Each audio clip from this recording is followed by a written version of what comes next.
a este webinar, que es el primero de una serie de webinars que estamos organizando desde QLS Consultoría, eh, donde pues les daremos información muy importante a ustedes y pues les brindaremos algunos, digamos que una introducción de todos los servicios que nosotros como empresa consultora podemos brindar.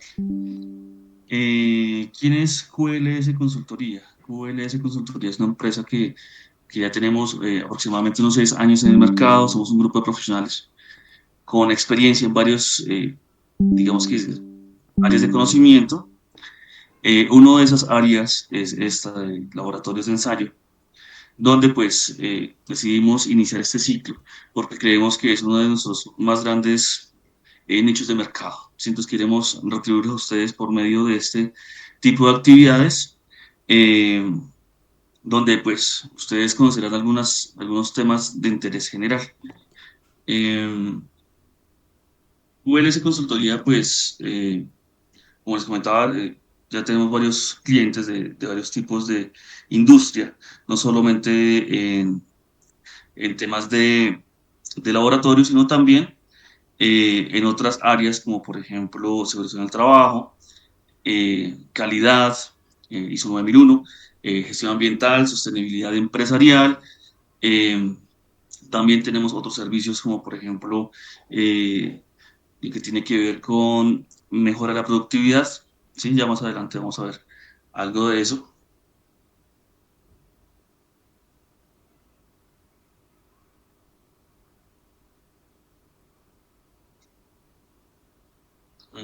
Como les comentaba, también tenemos, por ejemplo, una nueva línea estamos trabajando fuerte, que es la de gestión de la medición, que es un poco más para la industria, más que para laboratorios, guía RUC, cumplimiento de requisitos mínimos en cuanto a seguridad del trabajo. También tenemos servicios de formación a laboratorios, todos esos temas que están aquí, todo lo que tiene que ver con la integración de otras normas, que creemos que también es una dolencia grande que tenemos los laboratorios, gestión del riesgo, análisis de datos, eh, análisis de causa raíz, todo lo que tiene que ver con la validación y, y verificación de métodos. Todo esto, pues, metodología básica, son servicios que ustedes pueden acceder con nuestra empresa.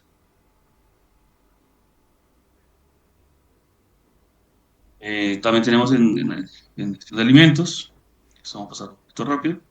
Y pues la idea es que nuestros servicios sean muy prácticos, muy cercanos a las personas, ¿sí? Que ustedes puedan resolver sus preguntas, sus dudas en nuestras sesiones de capacitación. ¿Listo?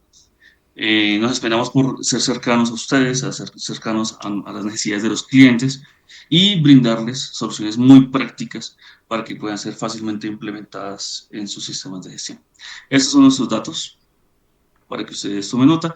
Muchos de ustedes ya nos conocen, entonces pues los invitamos a que utilicen todos sus medios de comunicación con nuestros asesores comerciales. ¿Listo? Eh, bueno, como les comentaba, este webinar es el primero de una serie de webinars que vamos a hacer, no solamente en laboratorios de ensayo, sino también en otras áreas de conocimiento. Y el día de hoy tenemos como invitado a, al microbiólogo Vicente Catalán, que es parte de los consultores con los que tenemos alianzas estratégicas. Él es español, PhD en biotecnología. Quisiera que Vicente, por favor, se presentara. Vicente. Hola, buenos días. Bueno, en primer lugar, César, me gustaría agradeceros vuestra invitación, agradecer a QLS su invitación a este webinar y, por supuesto, agradecer a las personas que van a atender por su interés en este webinar. Como decía César, mi nombre es Vicente Catalán. Recientemente comencé una nueva andadura profesional como consultor de laboratorios aquí en España y en otros ámbitos geográficos. Mi trayectoria profesional se ha desarrollado principalmente en todos los laboratorios del grupo francés Suez en Reino Unido, en España y en China, donde en todas esas geografías estuve varios años. Tengo, en consecuencia, una visión global de lo que es un laboratorio.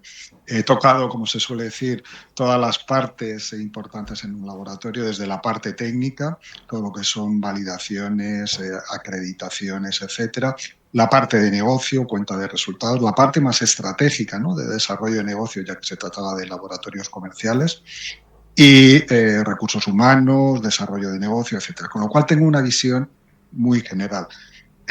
Soy auditor del organismo de acreditación en España y en Reino Unido también. Y he sido profesor docente en una universidad española durante muchos años, ¿no?, hasta mi marcha a China. Y ahora estoy con una nueva andadura profesional donde espero ayudar y colaborar con laboratorios en su crecimiento. Muchas gracias, Vicente. Entonces, la metodología de este webinar va a ser la siguiente. Vamos a tocar el tema de nuestro interés, que es Laboratorios 4.0 y esas nuevas tendencias que tenemos en cuanto a la gestión de los laboratorios. Eh, Vamos a responder las preguntas que ustedes tengan. Van a dejar ustedes en el chat que está habilitado para ustedes. La idea es que ustedes hagan las preguntas en cualquier momento y al final vamos a hacer una serie de preguntas donde pues le trasladaremos a Vicente para que él nos pueda responder. Entonces, Vicente, todo es todo tuyo del público. Estupendo, pues muchas gracias, César. Espero no defraudaros. Empezamos con el título, ¿no? El título es un poco, yo le llamaría rimbombante, porque le hemos llamado acciones clave. Yo, más que clave diría son acciones importantes, porque muchos de los que estamos aquí presentes trabajamos en los laboratorios, conocemos muy bien los laboratorios y tenéis mucha experiencia en ese laboratorio, con lo cual estoy seguro que muchas acciones de eficiencia ya estáis acometiendo.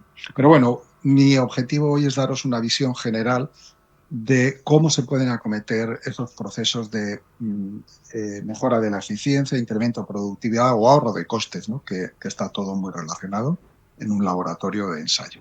Y voy a empezar por algo para que os reflejéis, ¿no? He intentado resumir aquí una serie de situaciones que nos encontramos en los laboratorios, ¿no?, muy frecuentemente, ¿no? Tenemos grandes volúmenes de muestras, se agolpan en la recepción de muestras. En muchos casos esas muestras no las teníamos ni previstas, no estaban programadas, ¿no? Además de esto, nos enfrentamos a complejas técnicas analíticas en ocasiones, una compleja organización en nuestra estructura, en tanto la toma, la recepción, la preparación, el análisis, la emisión de informes. Son procesos complejos, es una producción compleja. Siguiendo esta línea de complejidad frente a la que nos enfrentamos, hay que pensar que habitualmente tenemos la concepción que un laboratorio es un área técnica, que lo es, pero tiene que estar muy bien integrada con un área comercial, si es un laboratorio comercial, con el marketing, con la administración financiera, con prevención de riesgos, calidad, si estamos en un laboratorio de producción, en una factoría, en un food and beverage, por ejemplo. Es decir, se tiene que integrar con otras áreas, con lo cual adiciona más complejidad. Existen marcos regulatorios que cada vez son más exigentes, ¿no?, en cuanto a metodologías, en cuanto a tiempos de respuesta, etcétera. Y los clientes, ya sean internos de nuestra propia empresa o sean externos, tienen urgencia. Cada vez nos apuran, nos llaman, oye, ¿cuándo tengo el resultado? Yo os podría decir que a veces a mí me ha llegado a llamar un cliente pidiéndome un resultado y la muestra no había llegado al laboratorio todavía. O sea, fijaros la urgencia que tienen los clientes. Y frente a todas estas situaciones nos encontramos muchas veces que los responsables del laboratorio tienen unos recursos, tanto humanos como técnicos, limitados. Y con unas inversiones también muy contenidas, tanto en personal como en equipamiento. Ese es el contexto en el que nos movemos los laboratorios IOS. Con lo cual, hay que partir de la base de que qué se espera de los laboratorios. Aquí he resumido 3 tipologías de laboratorio, ¿no? La primera de ellas es la de un laboratorio interno. ¿Qué misión tiene un laboratorio interno de un proceso? Por supuesto, ofrecer un servicio analítico de calidad, rápido, en ese control de calidad del proceso productivo. Y como se trata de un centro de coste, debería repercutir nuestro coste lo menos posible en el coste de producción. Esa sería un poco la misión que tenemos como objetivo de proceso. En un laboratorio público, evidentemente un laboratorio público no tiene ánimo de lucro y es ofrecer un servicio rápido y de calidad en sus controles analíticos. Y como servicio público debe contener su coste para que suponga lo menos a la sociedad, que es la que nos soporta y nos paga. Y un laboratorio comercial, que es la otra tipología que he resumido aquí, lógicamente tiene que dar un servicio de calidad, un servicio analítico de calidad, que sea beneficioso y de utilidad para el cliente, para la actividad que desarrolla el cliente, que te envía las muestras y te contrata, y considerado como una actividad de negocio, debe ser rentable. No es una ONG, una charity, ¿no? Y debe generar beneficios. Si nos damos cuenta, hay factores en común en todos ellos.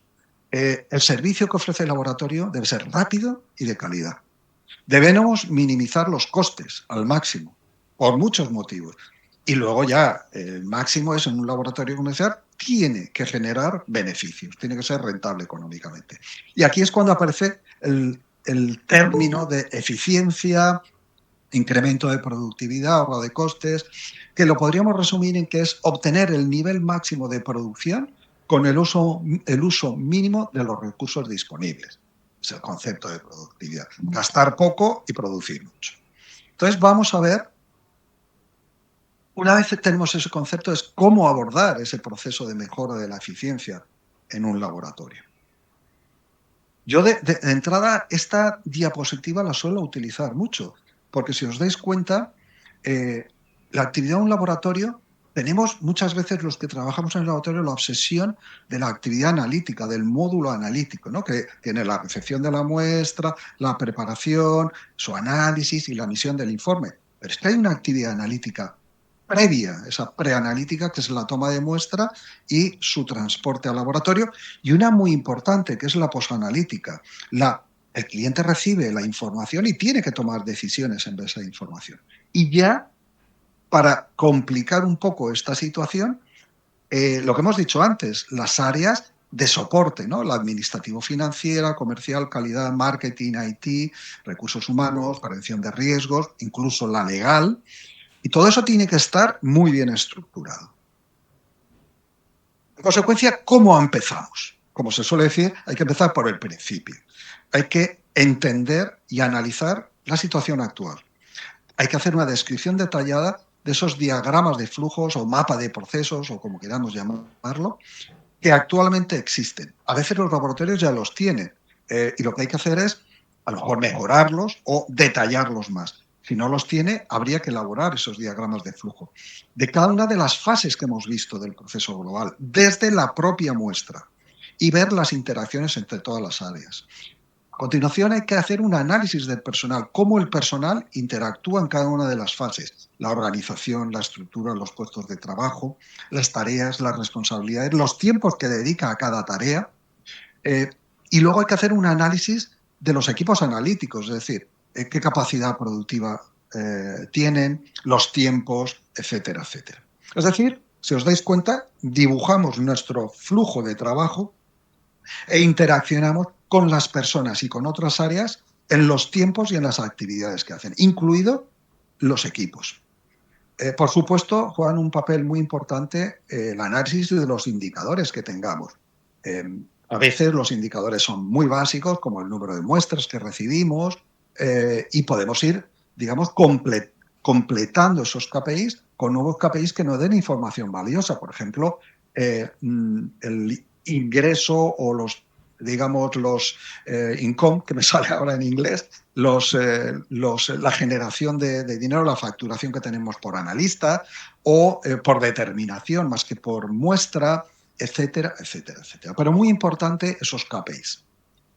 Y con toda esta información estamos en posición de identificar cuellos de botella y áreas de mejora. ¿De acuerdo? Ese sería el punto de partida. Aquí os pongo algunos ejemplos desde algunos diagramas de flujo muy básicos y muy primitivos que explican, como el que tenéis aquí a la izquierda de la diapositiva, procesos muy básicos, hasta a la derecha, fijaros, ese diagrama de flujo representa exclusivamente la recepción de la muestra en un laboratorio. ¿Cómo funciona la recepción de muestra? Y habría que replicar ese diagrama de flujo para cada una de las actividades del laboratorio. En cuanto a KPIs, aquí os muestro algunos indicadores, ¿no? Por ejemplo, número de muestras, la evolución en el año, compararlo con el año pasado. El mes este, como podéis ver abajo a la izquierda, tengo determinaciones por muestra, muestras por análisis, por analista, perdón, determinaciones por analista. Tengo la media del año anterior y me voy comparando. Es decir, KPIs que me den información. Fijaros qué interesante el gráfico de la derecha arriba. Eso es un laboratorio desde el año 19 hasta el año finales del 21, es decir, casi 3 años. La evolución del número de muestras. Ese laboratorio tiene un problema, porque si os dais cuenta, la recta de ajuste del número de muestras va decayendo, es decir, ese laboratorio va en declive. Habría que tomar acciones mucho antes. Aquí tenemos más KPIs. Os he puesto algunos de los pocos, ¿no? El ingreso por muestra, digamos, la facturación por muestra, el coste por muestra, etcétera, etcétera. Otro muy importante a la hora de elaborar los gráficos es la saturación de mis equipos. Aquí tenéis una lista de equipos, un feed, un HPLC, un SV, un Box, un ICP-MS, un ICP-OIS, y esos equipos tú calculas la capacidad productiva que tienen si fuera un equipo nuevo. Es decir, pues yo puedo hacer 40 muestras al día, 50, 60, las que sean. Multiplico por el número de equipos que tengo en el laboratorio. Y ahí sacaría la capacidad total analítica que tengo. Pero hay que tener en cuenta que a lo mejor algunos de los equipos que tengo tienen 10 años, 5 años, 6 años. Y aplico un factor correctivo. De tal modo que al final saco un valor real de mi capacidad productiva teórica en base a la capacidad del equipo. Y veo mi grado de saturación. Si tengo todavía capacidad de admitir más muestras o no. Una vez identificado con esos diagramas de flujo, esos KPIs, mis, digamos, áreas de mejora o cuellos de botella, como lo llamamos, ¿cuál es el siguiente paso? ¿Qué tengo que hacer, ¿no? en mi laboratorio? Hay mucha teoría. Al final son procesos que veréis que os vais a identificar y que son muy lógicos, ¿no? Hay gente que habla de planes de transformación en 3 ejes, donde arriba está la calidad, los resultados, abajo a la derecha el tiempo de los procesos y a la izquierda los costes, los gastos, y vas jugando con la productividad, la capacidad analítica, etcétera, etcétera. Pero eso es mucha teoría. Si vamos a esos planes de transformación de 3 ejes en algo más real, fijaros que hay 3 áreas críticas donde actuar. Una es en los procesos, otra es en las personas y otra es en la tecnología que yo tengo. Y si os dais cuenta, los sistemas de calidad lo que hacen es integrar, como ahora luego veremos, estas 3 actividades. Yo en esta presentación lo que he hecho es, tratando de maximizar, añadir aquellas áreas que yo considero críticas o muy relevantes a la hora de implementar planes de eficiencia en un laboratorio. Por supuesto, la implementación de sistemas de calidad, los procesos, automatización, personas, equipos, pero no hay que olvidar las instalaciones, digitalización, crítico, fundamental, y gestión de compras y revisión del rendimiento. Son las áreas que más o menos me gustaría tratar hoy. Si vamos a las áreas de sistemas de calidad, bueno, muchos de vosotros esto os va, digamos, a sobrar, en el sentido que ya estáis acreditados, conocéis muy bien la ISO 17025, la estructura, esos requisitos generales de los recursos, los relativos al proceso y los sistemas de gestión. Y si os dais cuenta, tocan muchas de las áreas. ¿Qué ocurre? La 17.025 tiene una serie de ventajas. Aparte de que sea una obligación normativa en muchas ocasiones, me va a ayudar al incremento de la productividad, porque me permite realizar una clara identificación y revisión de los requisitos de los clientes, métodos y contratos. Va a tener las normas, documentación actualizada y rápidamente accesible, porque me obliga el sistema. Me va a reducir los costes debidos a las repeticiones de calibraciones o ensayos por una mala praxis. Me va a mejorar las competencias del personal, eso me va a ayudar a incrementar la productividad. Tratamiento y consecuente disminución de errores. Seguimiento y consecuente disminución de las quejas, de las reclamaciones, de las reanalíticas que tengo que hacer, ¿vale? Con lo cual, veis que tener sistemas de calidad ya me toca de un modo indirecto todas las áreas que hemos hablado y me van a ayudar a mejorar mi productividad. Por supuesto, indirectamente el ahorro de costes. Voy a tener que hacer menos repeticiones de ensayos, porque no me ha dado bien el ensayo, de calibraciones, y todo esto me va a reducir los costes directos, pero también los indirectos, debidos a una disminución de los riesgos asociados a la pérdida de imagen de mi empresa si siempre estoy fallando y repitiendo y le pido al cliente una nueva muestra, ¿vale? Luego tiene otra serie de ventajas, ¿no? El acceso a más clientes, las exigencias del cliente las vas a poder cumplir estando acreditado, el poder participar en concursos públicos, que en muchas ocasiones es un requisito, el tener la acreditación y la confianza de los clientes. Esto es 17.025, ¿vale? Y me va a ayudar a eficientar mi laboratorio. Aquí, de todos los que hemos visto anteriormente, de todos los sistemas de calidad, yo he cogido estos dos como ejemplo, la 17.025 y los sistemas Lean Labs, que proceden del Lean Manufacturing, ¿no? El Lean Labs no es ni más ni menos que la adaptación de la industria de los procesos Lean, ¿vale? De los principios y herramientas a nuestro entorno. Como muchos de vosotros conoceréis, los principios Lean tienen como objetivo la identificación y la eliminación del derroche en los procesos de análisis, poniendo la satisfacción del cliente, ya sea interno o externo, como brújula de nuestro sistema. Aquí os he identificado 7 áreas que habitualmente se identifican en un laboratorio como áreas donde se pueden eliminar derroches. La sobreproducción, los stocks, rechazo de retrabajos, movimientos innecesarios, tareas innecesarias, tiempos de espera, lead times y transportes. Esas son las 7 áreas fundamentales en un laboratorio. Y aquí os he resumido, la sistemática Lean hace uso de muchas herramientas y os he resumido unas cuantas. Son las más habituales para un laboratorio, ¿no? Lo que se llama análisis de demanda y lead time, ese tipo de análisis. Los diagramas de espagueti, os he puesto una imagen al lado que hice, que es tener el plano del laboratorio y con un cronómetro ir con los analistas viendo los recorridos que hacen por el laboratorio y los tiempos que invierten en esos recorridos.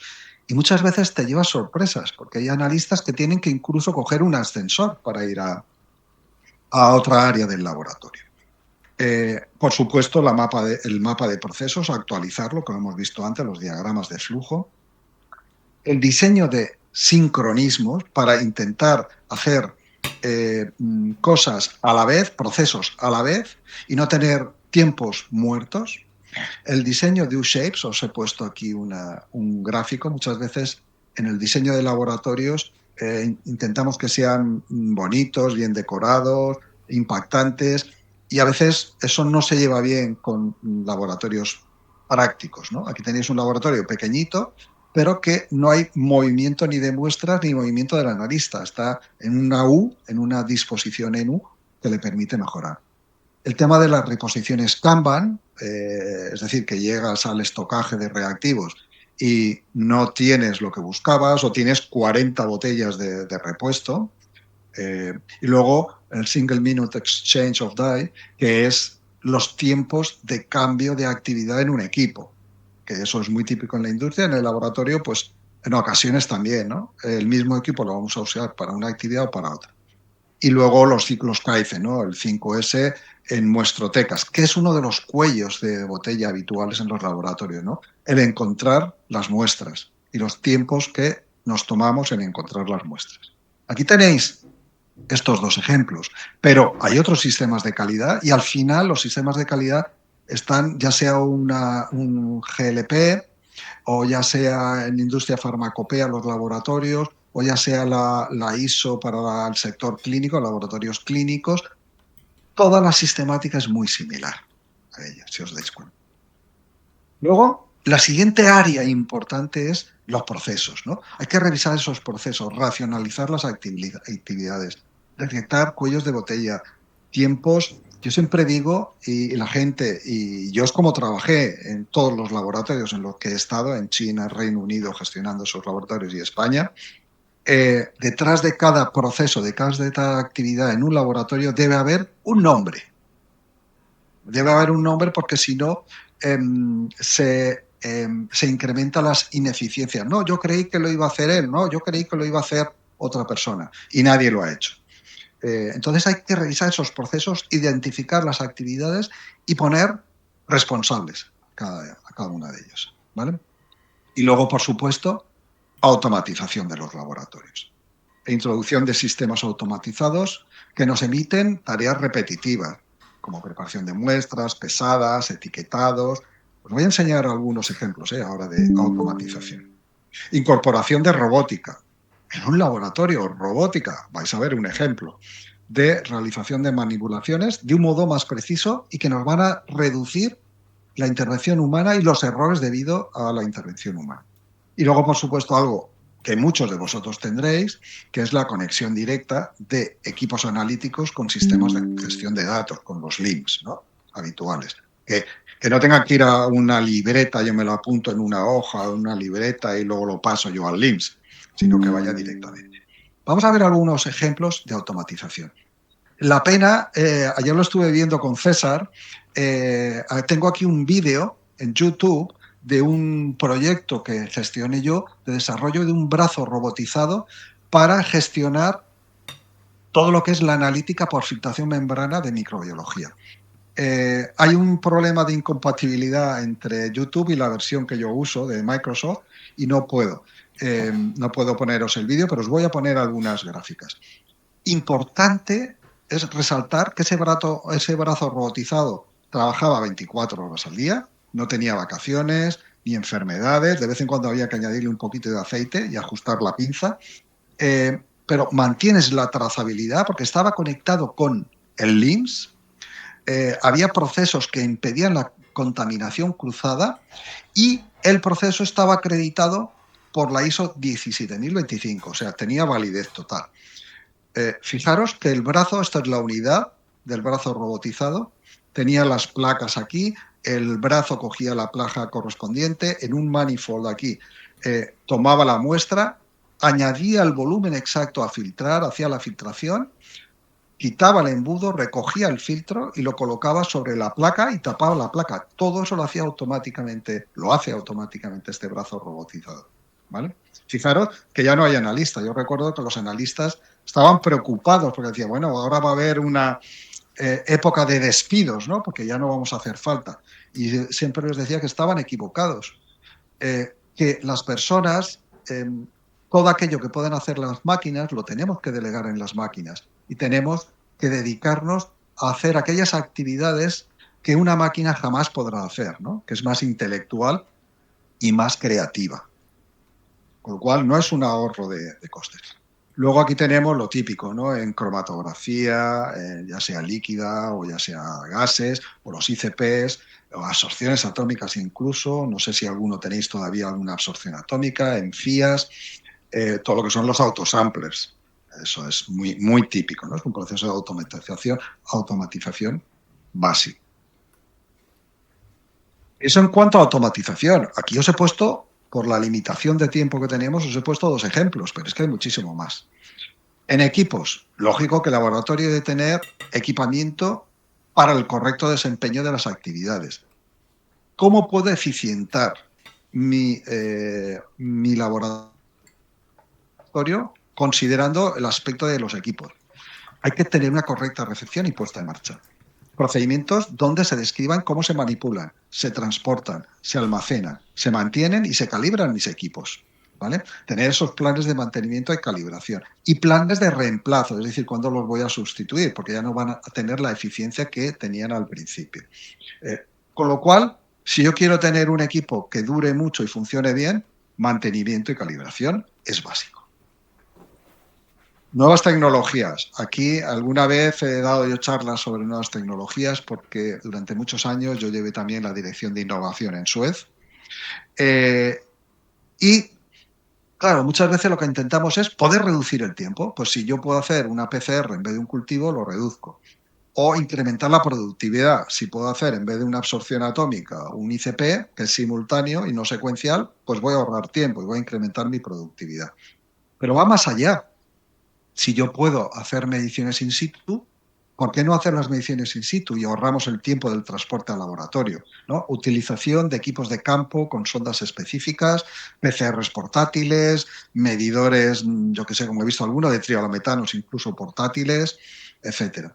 Y luego, por supuesto, el futuro laboratorio, que podemos hablar en otro momento de cuál es el laboratorio del futuro, ¿no? El laboratorio del futuro es no laboratorio, será un laboratorio on-site, remoto, con inteligencia artificial y se compartirá en predictivo y prescriptivo y no descriptivo, como son nuestros laboratorios actualmente. Lo que pasa es que en muchas ocasiones las legislaciones eh, tendrán que cambiar y eso lleva un tiempo. Con lo cual aquí veis que en la tecnología es un punto muy importante en el proceso de hacer más eficiente mi laboratorio.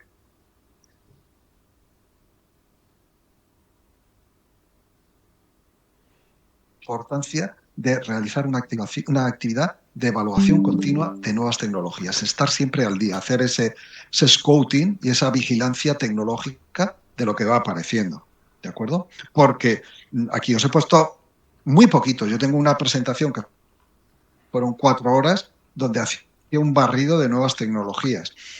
Aquí tenéis un medidor de ATP en continuo. Aquí tenéis, por ejemplo, el SBS, ¿no?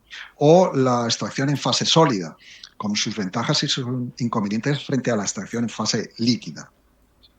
Importante. Instalaciones, no hay que olvidar las instalaciones. Diseños ergonómicos, agradables, que inspiren, que relaje, todo eso es muy bonito.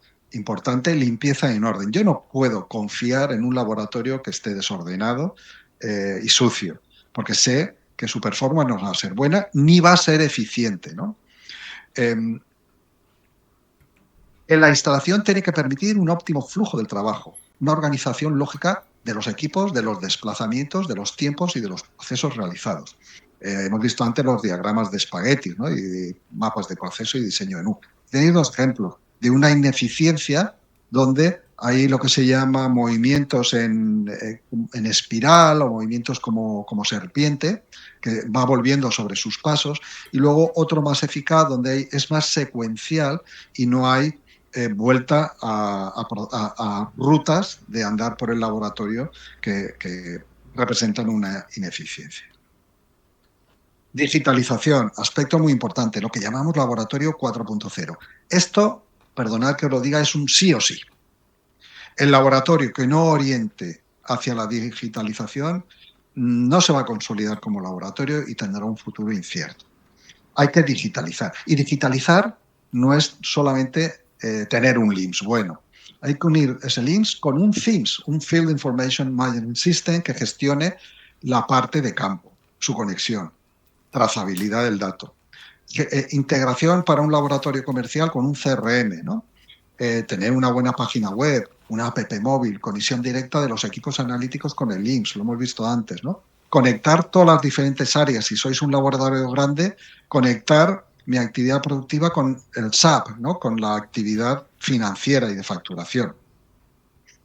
Plataformas en línea para compartir datos, protocolos, resultados. En formación, plataformas que permitan la formación de personal, creación de tutoriales dentro de la empresa, muchas actividades de formación, ¿no? Y luego para mí, para los laboratorios comerciales, porque es algo que también me gusta, lo que llamo el portal del cliente, la experiencia de compra, la trazabilidad del proceso analítico, que el cliente pueda saber a tiempo real dónde está su muestra, dónde está, en qué fase del proceso. Y luego la explotación del resultado. La explotación no es que yo accedo como cliente y me puedo bajar el PDF del certificado de análisis o incluso el Excel con mis datos. No, es que puedo tener un mapa georreferenciado de mis muestras y yo puedo ir clicando en los puntos de toma de muestra y me puedo descargar toda la analítica histórica de ese punto. Y más allá, yo puedo tener algoritmos implementados que me hagan mostrarle al cliente cómo evoluciona la calidad de su muestra en el tiempo. E incluso predecir qué va a ocurrir, como veamos la evolución en ese punto muestra. Es decir, digitalización y uso de inteligencia artificial. Análisis de datos, ¿no? Lo que estamos hablando ahora. Puede ser interno también, ¿no? Para ver mi performance, el análisis de datos y estadísticos de mis procesos, integración con algoritmos, y eso que lo puedo hacer para mí, como hemos dicho antes, lo puedo ofrecer a mi cliente también. Seguridad y cumplimiento, todos los temas de ciberseguridad, importante, ¿no? Que no sufra ataques. Y luego, por último, algún laboratorio he visto que ya empieza con unas gafas, con realidad aumentada, tecnologías de realidad virtual, etcétera, etcétera. Es decir, digitalizar no es solamente comprar un LIMS. Gestión de compras lo veremos más adelante, pero es un punto muy importante en la eficiencia de un laboratorio, ¿no? Tener a tiempo real el inventario de reactivos, equipos, que el propio sistema me solicite una nueva unidad o lo que sea para tenerlo en estocaje y no tenga que estar yo pendiente de si tengo que pedir ya más de este reactivo del otro. Y luego todo el aprovisionamiento que sea electrónico, que el sistema directamente lance las órdenes de pedido a mi proveedor. O sea, fijaros si ahí. Aquí os he puesto un ejemplo. Esta es una empresa española que se llama The Sampling Solution. Ha desarrollado un FIMS que es un Field Information Management System, que es como un LIMS, pero para toda la fase preanalítica. Lo interesante de este software es que se puede unir a cualquier LIMS. Te gestiona toda la fase preanalítica, las rutas de toma de muestra. Te hace una orden de trabajo con todos los equipos, botellas, contenedores, reactivos, instrumentación que te tienes que llevar para ese muestreo en concreto. Te indica la secuencia de toma de muestra y el proceso de toma de muestra, cómo lo tienes que realizar. Es decir, te lo gestiona todo. Y además está unido con el LIMS, con lo cual cuando la muestra vuelve al laboratorio, lo único que tienes que hacer es pasar un código de barras, leerlo y punto. Y lo bueno de este sistema, que es la tendencia, es que no se vende este software. Es un software as a service. Hay lo pagas por el uso que tú hagas. Si yo tengo un analista, pues pagaré X, y si yo tengo 40 analistas que toman muestras, pagaré 40X, y me puedo ir cuando yo quiera.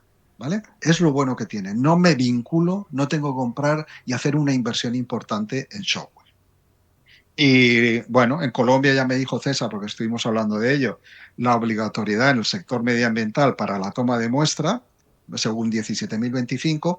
Aquí en Europa es un proceso que se está acelerando, la obligación para en todos los ámbitos de la acreditación de la toma de muestras según ISO 17.025.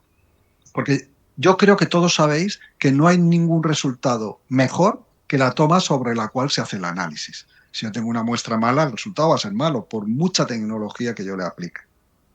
Vale. Gestión de compra, lo hemos hablado antes. Los productos y servicios suministrados tienen que ser los adecuados. El uso de herramientas digitales para gestión del inventario y para realizar los pedidos, las órdenes electrónicamente. Y ese aprovisionamiento que decíamos, ¿no? Preparación de catálogos propios, es muy importante, y esto se lo digo a todos los laboratorios porque lo he vivido en mis carnes, que estamos acostumbrados a tener muchos proveedores.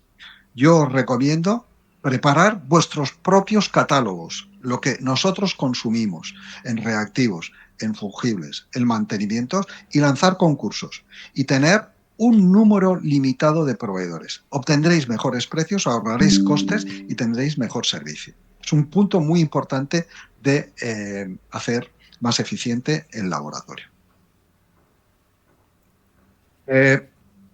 La revisión del rendimiento, es decir, sistemas de mejora continua, implementación de sistemas de mejora continua, que ya lo hemos visto. El PDCA, es decir, planifica, haz, chequea y actúa. Es muy importante. Aplicar herramientas Lean, el concepto de gestión de la calidad total, los Kaizen, los Kata, los Kanban, todo esto que viene del mundo industrial japonés y que me va a ayudar a esa revisión de mi rendimiento y, por supuesto, tener un buen mapa de indicadores KPIs. El otro día le comentaba a Paula y a César también, cuando yo fui a China, tuvimos que reemplazar el LIMS que había en los laboratorios en China porque pertenecían al antiguo dueño, ¿no? El LIMS los laboratorios eran del grupo australiano ALS y el LIMS que estaban utilizando era propio suyo. Entonces tuvimos que reemplazarlo y lanzamos un nuevo proyecto para reemplazar el LIMS. Y lo que hicimos fue identificar los KPIs que queríamos implementar y pusimos pantallas de televisión, monitores de televisión en los diferentes departamentos y les íbamos indicando a tiempo real los KPIs que les afectaban como departamento. De tal modo que tenían a tiempo real las muestras, cuál era el tiempo de respuesta que tenían que emitir y acabar el análisis, etcétera, etcétera, etcétera. Con lo cual, muy importante esos KPIs en la revisión del rendimiento. Y luego, cuando ya tengo todo esto hecho, ya hemos dado un repaso muy rápido, y perdonad, pero ha sido muy rápido por el tiempo que tenemos. ¿Qué tenemos que hacer? Pues hay que hacer un plan estratégico, cuando ya sé qué herramientas. Cuando ya he hecho ese análisis de situación actual, tengo que establecer la dirección estratégica de mi proyecto de eficientación. Definir esos objetivos a largo plazo, que sean SMART, identificación de estrategias para alcanzar esos objetivos, preparar los planes de acciones consecuentes, es decir, qué acciones, qué equipo de trabajo, matriz RACI, responsabilidades, cronogramas, recursos, objetivos, lanzar ese plan estratégico y hacer un seguimiento y control de ese plan de acción que está englobado dentro de mi plan estratégico y evaluar y revisar y volver al ciclo. ¿De acuerdo? Es lógico cómo se gestiona cualquier proyecto. Y un proyecto de eficientación, si lo podemos llamar así, es como cualquier otro proyecto. ¿Qué ocurre? Dificultades. Y volvemos a la realidad, como hemos empezado la charla. Dificultades en mi día a día. Muchos laboratorios, cuando tú llegas y les hablas de eficiencia, nadie te va a decir que no. Todo el mundo te lo va a comprar. Claro, tenemos que lanzar proyectos de hacer nuestros procesos más eficientes, ser más productivos, ahorrar costes. Y lo primero que te dicen es, joder, pero todo esto lleva tiempo, ¿no? La gestión del campo lleva tiempo, hay que invertir tiempo. Yo no tengo tiempo para hacer esas cosas, yo tengo que sacar las muestras mañana, ¿vale? Hay una falta de recursos propios, recursos que en muchas ocasiones están orientados a la actividad diaria. Y cuando intentas sacar parte de tu tiempo para un proceso de eficientación, va a fracasar. El segundo inconveniente es, yo conozco mi laboratorio mejor que nadie. Yo voy a lanzar aquí un proyecto y vamos a trabajar en equipo. Si yo sé dónde se pueden arreglar las cosas. Hay una resistencia al cambio por parte del personal. Yo llevo muchos años trabajando, yo ya lo sé todo, nadie me va a contar nada y si no lo he hecho es porque no tiene sentido que se haga. Hay esa resistencia al cambio, esa actitud conservadora. La tercera limitación es no estoy seguro de cómo seleccionar e implementar nuevas tecnologías para mi proceso. ¿Cómo lo hago? ¿No? Hay una falta en ocasiones de conocimiento o de experiencia suficientes para abordar este tipo de proyectos. En ocasiones se le añade a todo esto la falta de datos. No hay diagramas de flujo, no hay KPIs suficientes. Hay que hacer ese análisis adecuado, ¿vale? Es una limitación para avanzar el proyecto. Los procesos en un laboratorio son muy complejos porque hay muchas interacciones. Cultura organizacional, es decir, esa resistencia que decíamos antes de las personas, muchas veces ocurre que es la propia empresa, ¿no? Que es la que tiene que fomentar la cultura del cambio, la cultura de la innovación, la cultura de la mejora en continuo. Con lo cual, es un proceso que tiene que arrancar desde la propia dirección y percolar hacia abajo. Y por último, los costes. Al principio, lógicamente, como toda actividad, hay que invertir para ganar luego. Si no inviertes, no ganas. Aquí lo que tenemos nosotros, después de que os he mostrado esto, es una propuesta de valor. Es decir, nosotros queremos ser vuestro partner de confianza en los procesos de mejora productiva y digamos, de ahorro de costes, ¿no? ¿Por qué? Lo ha dicho César al principio, ¿no? Podemos dar esa colaboración técnica con nuestra experiencia y nuestro conocimiento en el campo. Orientarlo de un modo personalizado, porque cada laboratorio al final es un mundo, tiene unas limitaciones y unas casuísticas muy diferentes. Y la tercera gran ventaja, que lo digo muchas veces, es que la gente que está en un laboratorio es como estar dentro del bosque. Entonces ves los árboles que tienes alrededor, porque estás en el día a día, no tienes una visión estratégica general de cómo abordar mejoras o productividad o acciones estratégicas, ¿no? Os he puesto ahí la foto del bosque, lo único que veo son árboles a mi alrededor. A veces es mejor tener una colaboración externa que está fuera del bosque y con un walkie-talkie te va diciendo, oye, vete moviendo a la derecha, vete moviendo a la izquierda, tira 100 metros hacia adelante, porque tiene una perspectiva externa, independiente y global. Hay que hacer un plan de transformación que esté orientado a la mejora de la eficiencia, al incremento de la productividad y a ese ahorro de costes. Y muchas veces, fijaros, no es un plan de eficiencia, es un plan de transformación, porque a veces hay que transformar procesos y personas. ¿De acuerdo? Y esa es nuestra propuesta de valor. Como conclusión final, yo os diría que la eficiencia en sí es una estrategia clave para que cualquier laboratorio se consolide y pueda crecer. ¿De acuerdo? Y con esto yo ya he acabado. Yo creo que ya he frito porque he ido muy rápido, pero era el tiempo que tenía, 45 minutos, 40 minutos. Y aquí tenéis, por supuesto, vuestro contacto es QLS y seguro que ellos estarán encantados de brindaros cualquier apoyo o de servicio que podáis necesitar o incluso dudas, porque al final yo siempre digo que todos estamos en el mismo barco, ¿no? Y que si os va bien a vosotros, nos va a ir bien a nosotros también, como consultores externos. Y por mi parte, nada más. César, Muchas ahora viene el gracias, turno de Vicente. preguntas.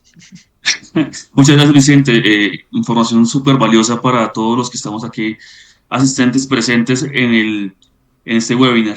Como bien lo decía Vicente, ustedes pueden encontrar en nosotros un aliado estratégico.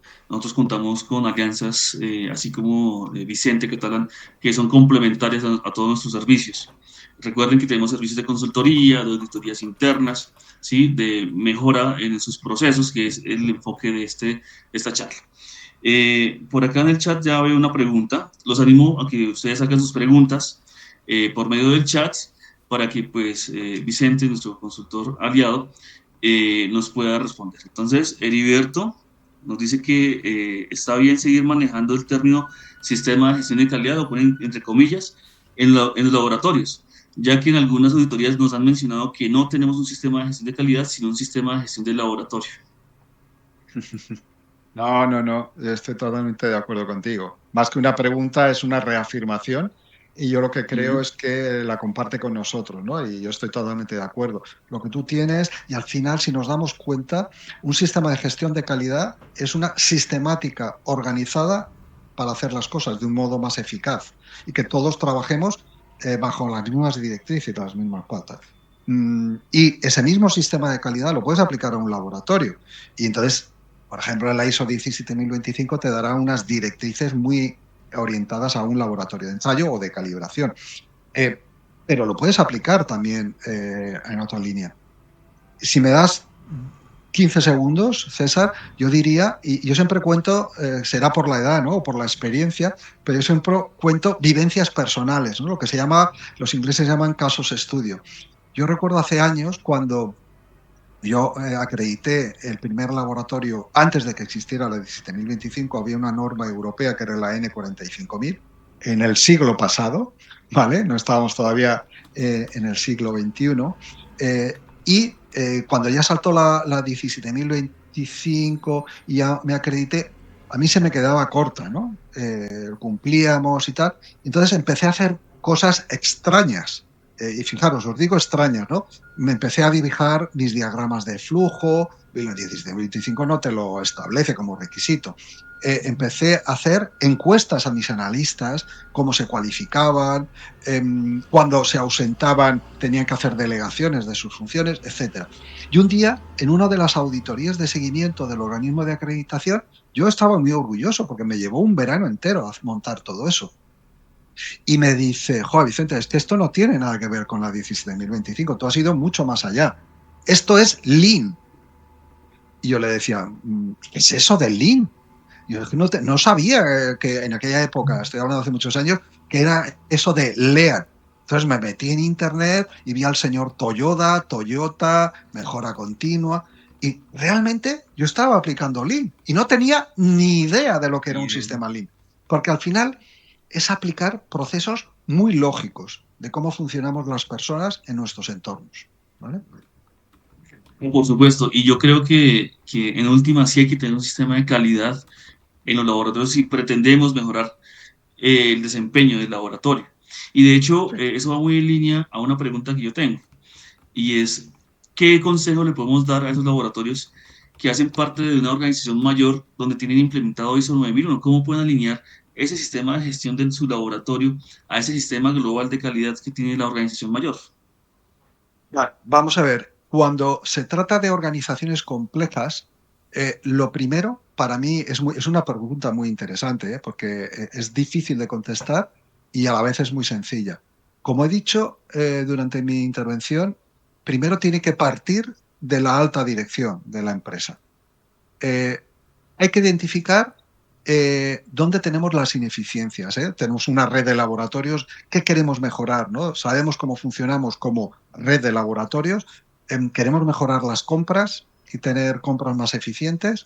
Queremos mejorar la actividad analítica, ser más eficientes en nuestra actividad analítica. Hay que identificar porque en función de nuestros objetivos específicos de eficientación, las acciones serán diferentes. Por ejemplo, si tú me dices, ¿cómo podremos comprar mejor? Yo lo que haría es, lógico que esa empresa debería tener una central de compras para todos los laboratorios.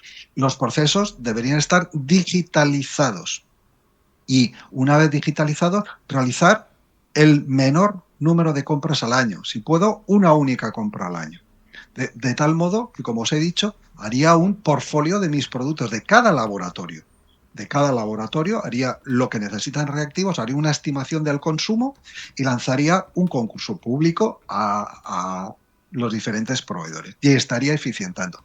Si es en el área técnica, es diferente, porque en el área técnica, a lo mejor, dependiendo de la posición geográfica, y de dónde vienen las muestras, me interesa hacer laboratorios monográficos, ¿no? Y me llevo todas unas analíticas a un sitio, otras a otro, y no tengo repitiendo las mismas analíticas en varios centros a la vez. Es decir, hay muchas cosas que hacer y normalizar. Yo trabajé con Procter Gamble y ellos tenían 800 laboratorios, tenían sus procedimientos. Nosotros éramos un subcontratista que nos auditaban, venían de Estados Unidos a auditarnos. Y yo recuerdo que me comentaba el auditor que el proceso más complejo, porque yo me quejaba de, a nosotros nos obligaban a seguir sus procedimientos de ensayo. No le valían los nuestros. Ellos me mandaban sus procedimientos y teníamos que seguir sus procedimientos. Y yo los veía y le decía, pero es que no tienen sentido, esto no estoy de acuerdo técnicamente. Y me decía, ya, Vicente, sí, yo estoy totalmente de acuerdo contigo, pero tú te imaginas lo que es cambiar un procedimiento dentro de una estructura como Procter Gamble en 800 laboratorios. Eh, Nosotros cambiamos procedimientos cada 8 o 10 años, me decía. Entonces, eso hay que hacerlo más eficiente. Yo creo que ahí Ujú. Procter Gamble, y doy el nombre porque es una empresa que funciona muy bien, tenía que tener equipos transversales de normalización de procedimientos. ¿Vale? Es decir, hay muchas cosas que hacer muy interesantes. Sí, señor. Otra cosa que a veces les pasa a las organizaciones cuando quieren implementar nuevas tecnologías es cómo justificar esas compras de esas nuevas tecnologías a la alta dirección. ¿Qué consejos también le podríamos dar a los asistentes en relación a eso? Esa es muy sencilla, ¿eh, César? Es muy sencilla. Yo me cogería un Excel, haría una plantilla tipo donde incluiría el coste de ese equipo, los análisis que se van a hacer con ese equipo, el ingreso, si ese es un laboratorio comercial, ¿no? que va a hacer, eh, la amortización y calcularía el retorno de la inversión. Al final es lamentable, pero en muchas ocasiones los laboratorios se mueven por aspectos financieros. Entonces, la aprobación la va a hacer el CEO o el CFO, es decir, el que maneja el dinero. Con lo cual ellos van a entender de eh, rentabilidades económicas. Con lo cual yo trabajaría esa área, la rentabilidad económica de implementar. Ojo, la rentabilidad económica puede ser indirecta o puede ser directa. Yo os pongo un ejemplo. Yo en el año, cuando llegué al primer laboratorio del Grupo Suez en España, lo primero que hice fue crear una unidad de PCR. ¿Vale? Estoy hablando del año 93, ¿eh? Una unidad de PCR. No ahora, cuando conoce PCR. Y la montamos para un parámetro que en Europa tiene mucho interés, porque genera brotes muy frecuentes, que es Legionella. Produce neumonías fatales y tiene mucho interés en Estados Unidos, Europa, Australia y Nueva Zelanda. Es el principal lugar donde se monitoriza Legionella. En España, que es muy turística, había frecuentes brotes de Legionella asociados al turismo en hoteles. Y yo recuerdo que lo montamos, la unidad de PCR, durante los 3 primeros años el retorno fue cero. O sea, os lo digo así de claro, no llegó ni una sola muestra. Pero nos posicionó muy bien tecnológicamente al laboratorio y nos venían muestras pues, para hacer metales, para hacer análisis básicos, tanto físico-químicos como microbiologías. Luego, el retorno venía indirectamente por tu posicionamiento en el mercado, ¿no? Y al cabo de 5 años hubo un brote muy importante en Madrid y todo el mundo recurría a nosotros para hacer análisis por PCR. Y cobrábamos lo que queríamos. Es decir, muchas Claro, veces el retorno es indirecto o directo. ¿Vale? Pero, claro, sí, como resumiendo, que resumiéndolo financiero. sería como traducir esa información del análisis costo-beneficio a valores que entiendan los CEOs o la alta Números. gerencia. A números, a números. Exactamente, exactamente, La números y decisión es gráficos. financiera. La decisión va a Exactamente, ser financiera. exacto. Es que los técnicos no entendemos eso, sino que queremos que esa es la mejor forma de hacerlo, pero sí hay que traducírselo a la alta gerencia. Bueno, la gerencia de Aqualim nos hace una pregunta, nos dice que si podríamos dar algunas recomendaciones acerca del manejo de inventarios y su gestión de compras. Bueno, vamos a ver. Es un tema muy, muy importante, ¿no? La gestión de inventarios y la gestión de las órdenes de compra. Yo creo que de un modo indirecto ya os he contestado antes, ¿no? Eh, Ujú. Muchos de los LIMS actualmente en el mercado, no todos, pero muchos, te pueden realizar una gestión del inventario. Eh, si tú inviertes en identificar el consumo que tienes de cada reactivo en los análisis que haces, el propio LIMS identifica los análisis que haces y te va reduciendo el estocaje que tienes. Y le puedes implementar, si está unido a un software financiero, ese LIMS, el más famoso es SAP para grandes empresas, pero podías hacerlo con sistemas más de ir por casa para laboratorios más pequeños. Podrías ejecutar órdenes de compras directa. Cuando tú le das la orden que el sistema detecta que hay 3, no porque vea que hay 3, sino porque él ha contado que has gastado 5 botes, tenías 8, has gastado 5 botes por los análisis que has hecho y te quedan 3. Ya os voy a contar una maldad, que es muy graciosa además. Eh, con lo cual puede generar esas órdenes de compra automáticamente sin que nadie lo haga. Yo lo que recomiendo, dependiendo del volumen, para la gestión de estocaje y de órdenes de compra es, lo he dicho antes, generar vuestro propio catálogo. Yo soy yo. Yo no quiero los catálogos de mis proveedores. Yo quiero comprar este producto con estas especificaciones, en este volumen, etcétera. Y lo listo. Y yo al año voy a consumir 40 de esto o 50, lo que sea. Y hago mi catálogo. Y ese catálogo lo oferto públicamente y que a todo eso me hagan ofertas. vas a ahorrar costes brutales. Y además harás una compra al año, porque luego puedes enlazar tu sistema de control de estocaje con las órdenes de compra. Y tú les vas mandando ya no pedidos oficiales, sino es mándame esto, que ya está en el pedido global del año. Ujú. Es todo mucho, mucho más ágil. Para que os deis cuenta de la importancia de los estocajes, yo recuerdo un laboratorio en un país que no digo, ¿vale? Donde llegó el organismo de acreditación a auditar. Y llegó, ese concreto era de microbiología. Y le preguntó, ¿cuántos análisis de Legionela habéis hecho? Era Legionela el parámetro, cogió un parámetro. Y el laboratorio le dice, pues mira, este año hemos hecho 10.000 análisis de Legionela, 10.000 ensayos. Vale, vale. Sácame los albaranes del medio de cultivo que habéis pedido este año. Entonces ese laboratorio recopila los albaranes y le da albaranes para, imaginaros, me lo invento, 5 botes de medio kilo. Entonces el auditor saca el procedimiento de ensayo y dice que por cada ensayo se van a consumir 10 gramos.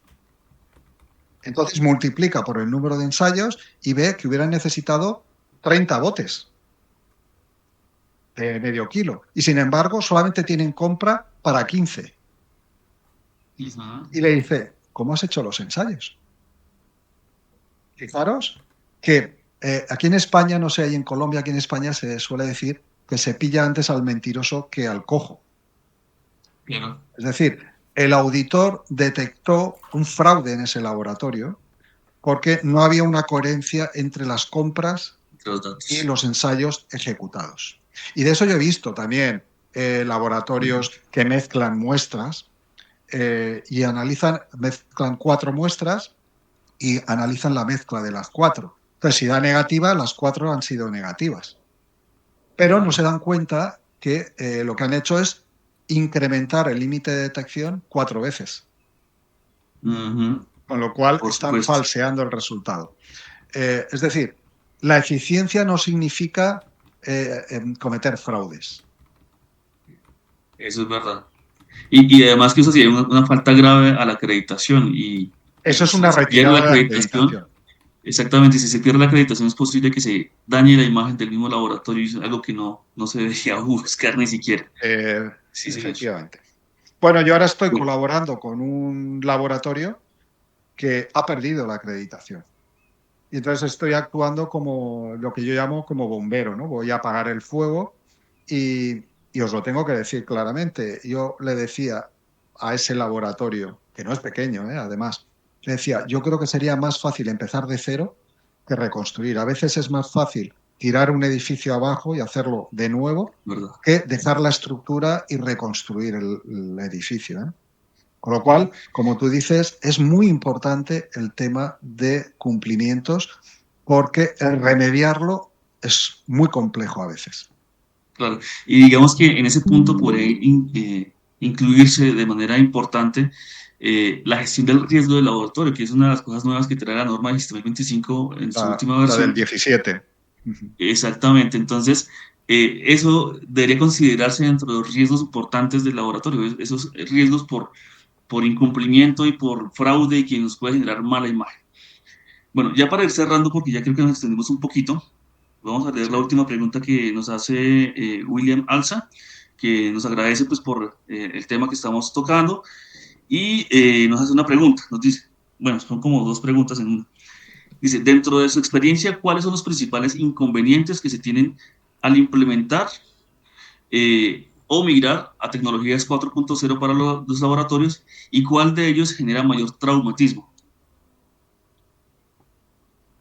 Es una pregunta difícil de contestar, ¿no? Pero lo voy a intentar. Cuando intentas implementar herramientas de digitalización, si os dais cuenta, todo el mundo es consciente de la importancia, ¿no? Vivimos ya en un mundo digital, la pandemia nos acostumbró a tener videoconferencias como esta, y todo el mundo entiende que es así. Pero las inversiones en digitalización en ocasiones llevan su tiempo porque tener una herramienta digital eficaz es complejo. hay que hacer análisis muy profundo, requieren una inversión que no es desdeñable y los resultados no son inmediatos. No, no es que yo lo implemento y al día siguiente estoy facturando más.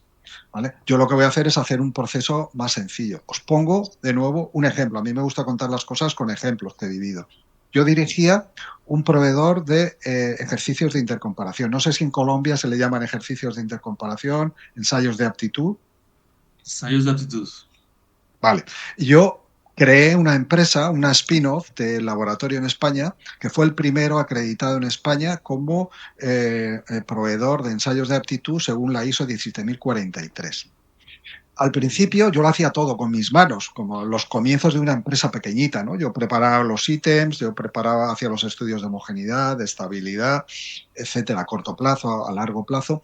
Y recuerdo que a la hora de hacer la estadística, la hacía con mis hojas Excel que yo me había preparado y que había implementado una serie de macros, ¿no? Pero a mí me llevaba a hacer un informe, yo tenía del orden de 100 laboratorios participando, en diferentes circuitos, de potable, de residuales, físico-químicos, microbiología, etc. Y recuerdo que cada informe llevaba prepararlo más de 2 semanas. A mí, yo tenía la obsesión de automatizar el proceso y al final lanzamos un proyecto de automatización del estudio estadístico y elaboración del informe de resultados del ensayo de aptitud. Ese proyecto nos llevó año y medio desarrollar toda la estadística, entre otras cosas porque luego teníamos que tenerlo aprobado por el organismo de acreditación y hubo que validar esos cálculos estadísticos de todos los circuitos que hacíamos, con lo cual nos llevó año y medio.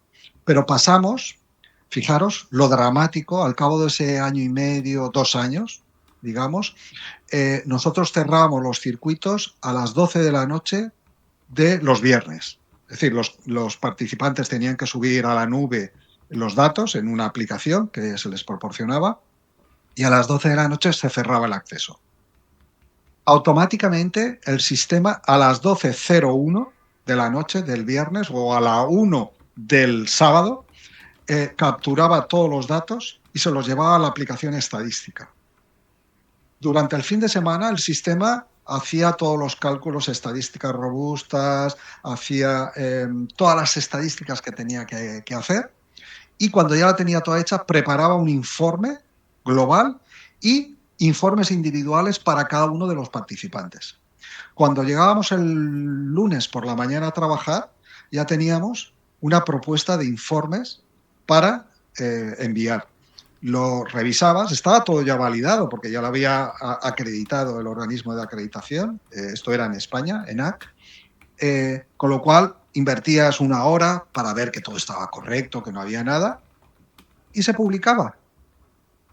Y el trabajo había sido 0. ¿Entendéis el grado de eficiencia de una persona de alto nivel que invertía 15 días para hacer un informe?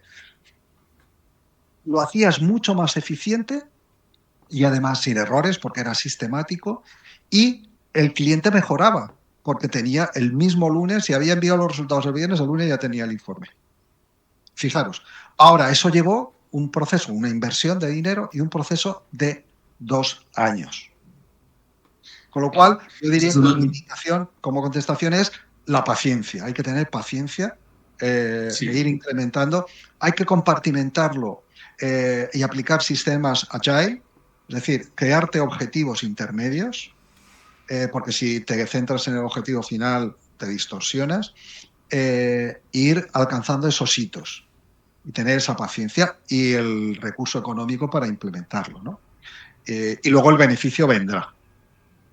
Claro que sí. Sí, de hecho hay que tener muy en cuenta el 711, que es para la gestión de datos e información y asegurar que todos esos cálculos y todos esos transmisión de datos sean seguros y que entreguen un resultado lo suficientemente confiable. ¿Sí? Entonces, por eso puede tomar tanto tiempo ese proceso. Tened Pero, en cuenta que la validación de una Excel, por ejemplo, hay que claro, hacerla replicando. La Excel está aceptada, ¿no?, por los organismos de acreditación, pero tú implementas fórmulas y te puedes equivocar en la fórmula. por Entonces, supuesto. la forma de validarlo es que tú, todos los cálculos estadísticos, todo lo que tú haces en una Excel, tienes que hacerlos a mano. Y esa Exactamente. mano es lo que te valida que tú has hecho bien el montaje de tu Excel. Y eso lleva tiempo, ¿eh? Por supuesto. Y este tema, voy a cerrar con esta pregunta porque me parece muy interesante. Sí que quería cerrar, pero esta pregunta me parece muy interesante la que hace John Freddy Rincón. Y es que dice que existen precedentes, que sí existen precedentes del uso de la IA dentro de los sistemas de gestión de los laboratorios y cuáles son las potenciales áreas de oportunidad o bondades que tendría la IA en laboratorios de prestación de servicios como de producción. Vamos a ver, que yo conozca en lo que es el laboratorio, yo no sé, en mi entorno, lo que yo conozco, y conozco muchos laboratorios, todavía no se ha aplicado inteligencia artificial. Sí que se ha aplicado y se está aplicando en las mediciones de campo. Es decir, hay laboratorios o empresas ya que están ofertando servicios analíticos a tiempo real, es decir, la implementación de sondas, sensores que miden a tiempo real y que esos datos que genera la medición a tiempo real lo elevan a la nube, que le dan al cliente un dashboard donde pueden acceder a esa pantalla y hay detrás unos algoritmos que aplican de tal modo que en base a la información que recibe le pronostica el grado de cumplimiento o si va a tener problemas en el futuro. Pero en el laboratorio no. ¿Dónde yo lo pondría? Muy fácil. En el laboratorio es un mundo cambiante, ¿no? Hoy, por ejemplo, me vienen 300 muestras que no esperaba del área de orgánicos y no las esperaba y eso me trastoca esa área. Sin embargo, a lo mejor tengo menos carga en el área de web chemistry. Entonces, la inteligencia artificial, en base al número de muestras y la tipología de muestras y analítica que te va entrando, te puede ir recomendando dónde tienes que llevar tus recursos humanos para mantener tus tiempos de respuesta, de analítica. Porque a lo mejor tengo 3 analistas y les vienen 400 muestras y son 7 días para hacerlo porque es un proceso manual, por ejemplo. Pues tendré que mover personal cualificado de otra área del laboratorio porque el sistema ya se avanza, ¿eh? Y me dicen, mañana vas a recibir 300 muestras, aquí para mantener tu tiempo del turnaround, el tiempo de respuesta, necesitas 8 personas. Como mantengas las 3 que tienes ahora, vas a fracasar y no vas a cumplir tu turnaround. Entonces, para mí esa es un área, el adaptación a tiempo real de los recursos necesarios para cumplir los requisitos que te pide el cliente, fundamentalmente de tiempo. Para mí sería la primera que aplicaría la inteligencia artificial. Claro. No, yo pensaría Y, también, por ejemplo, en el análisis de datos, por ejemplo, cuando se encuentran datos anómalos, la IA podría, por ejemplo, identificar ese tipo de datos anómalos y darme alertas. sí, totalmente de acuerdo. O análisis de tus KPIs también, ¿no? En el Exacto, tema de también. análisis de datos, en el tema de análisis de datos, yo lo que veo es que necesitaría tiempo, ¿no? Habría que entrenar muy bien al sistema. Es cierto. Necesitaría un tiempo de memoria. En la organización de los recursos lo veo más sencillo, ¿no? Implementar, porque yo sé cuántas muestras hace cada analista al día. Y casi que no necesito ni inteligencia artificial, ¿no? Pero me ayudaría, Exacto. porque me adelantaría. Pero sí, evidentemente, donde tú dices, ¿no? Datos anómalos, ¿qué está pasando aquí? ¿Por qué si yo tengo coliformes, como puede ser que tenga cloro, ¿no? Cloro libre, cosas así que son Exacto. Las diferencias contradictorias, también. ¿no? Y entonces te puede dar respuestas, ¿no? Tú puedes tener cloro libre si has hecho una toma incorrecta, puede haber un fallo en la toma de muestras, que no te vas a de cloro, o cualquier otra explicación que te permite ahorrar tiempo. Y en la explotación del dato interno, ¿no? de mis KPIs. Es correcto. Como si yo veo que el número de muestras, os enseñaba antes un gráfico, ¿no? Pero la inteligencia artificial lo bueno es que me lo puede adelantar, me puede predecir, te puede decir, ojo, profundiza en tu actividad comercial, que este laboratorio está en decadencia, ¿no? Están cayendo el número de muestras. Y sin embargo, las muestras de esta tipología te están incrementando y de esta otra tipología te están disminuyendo. Tú no lo ves porque estás enfrente de un Big Data, pero la inteligencia artificial te podría decir, narices, pues voy a centrar mi actividad comercial en estas muestras que veo que tienen más futuro que en esta otra tipología de análisis, ¿no? Y me puede ayudar a predecirlo antes de que eso ocurra. Es correcto. Hay muchas Sí. áreas.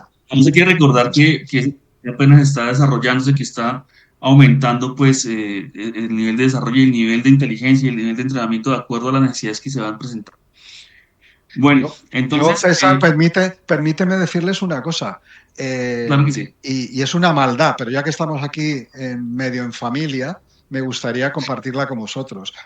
Yo cuando un potencial laboratorio me solicita, tiene un proyecto en mente, de la tipología que sea, me solicita una propuesta, ¿no? Y para mí las propuestas son propuestas técnicas más o menos Ujú. completas en función del alcance del proyecto y la propuesta económica, es decir, porque no somos ONG, eso tiene que estar claro. Entonces, cuando uno tiene que preparar una propuesta técnica, en ocasiones te tienes que enfrentar a una hoja en blanco, ¿no? A un lienzo en blanco. Y tienes que, le voy a proponer esto, luego voy a tener que hacer esto, una hoja de ruta, un roadmap de actividades, y te lleva tiempo, ¿eh? Te lleva tiempo hacer una propuesta técnica para que luego a lo mejor te la rechacen porque eres muy caro, porque a otros les gusta más o por lo que sea. Y a lo mejor has invertido, yo he hecho propuestas técnicas que me han llevado 2 días de trabajo enteros, ¿eh? Ujú. 2 días de Así es. trabajo. Eh, yo lo que hice es me alié con mi amigo Chat GPT. Y entonces le hago preguntas y mi amigo Chat GPT me hace una propuesta. Entonces ya no trabajo sobre un lienzo en blanco. Me hace una propuesta y a veces digo, uy, se le ha ido la cabeza. Lo que me propone no tiene sentido. Pero esto otro que me dice, ostras, no lo había tenido en cuenta. Es verdad, tiene sentido proponer Cierto. esto también al cliente. Entonces, lo que me ahorra es el tiempo de arrancar y estructurar tú mentalmente tus ideas técnicas para hacer una propuesta sólida y coherente. Te ahorra los tiempos. Perfecto. Agradecerle a todos por su asistencia. Fue una charla muy interesante, con mucho valor. Agradecerle a Vicente por todo eso, por ese acompañamiento. No sé. Eh, Recordarles a ustedes que pues estamos a su disposición. Recuerden nuestros números de contacto, 300-546-3270. Nos pueden escribir por WhatsApp, nos pueden llamar, nos pueden escribir por el correo electrónico comercial @qlsconsultoría.com o visitarnos en nuestra página www.qlsconsultoria.com, donde encontrarán todo nuestro portafolio de servicios. Y si tienen de pronto alguna cosa adicional que nos puedan presentar, pues también podríamos buscar la forma de ayudarlos. Aquí en el chat les dejé un enlace si quieren proponer nuevos temas para futuros webinars. También les damos la posibilidad de que ustedes nos propongan y les aportaremos en ese tema. Entonces, agradecerles a todos, agradecerle a Vicente por su gran aporte y tengan todos un feliz día. Estupendo. Un saludo para todos. Feliz día.